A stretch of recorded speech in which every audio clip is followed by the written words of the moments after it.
আমার মতো সলিমুদ্দিন ইমাম বর্তমান বাংলাদেশে, আল্লাহ মাফ করুক বোঝার জন্য বলছি, 5 লক্ষ মসজিদ। ঠিক আজ জুমার দিন একই টাইমে ন্যায় এবং অন্যায়, সত্য এবং মিথ্যার পার্থক্যর আলোচনা হচ্ছে। 5 লক্ষ ইমাম কণ্ঠ উজাড় করে বলছে, কাজ হচ্ছে, বরঞ্চ যত বলে দিন তত আরো উল্টে চলে। দিন কোন দিকে যায়?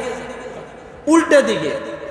হুজুররা ডাক দে বাবা ভালো পথে আসো, যে মানুষটাকে ডাকে ভালো পথে আসো সে দেখি ফিলিপ খাইয়া আর উল্টে দিকে 180 মাইল স্পিডে দৌড়াইতেছে। কথা ঠিক না?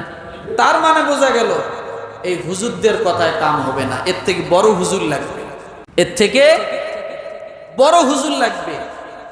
সেই হুজুর যদি ওই সংসদের মধ্যে দাঁড়ায়া বলে এটা করা যাবে না, ওইটাই বাস্তব।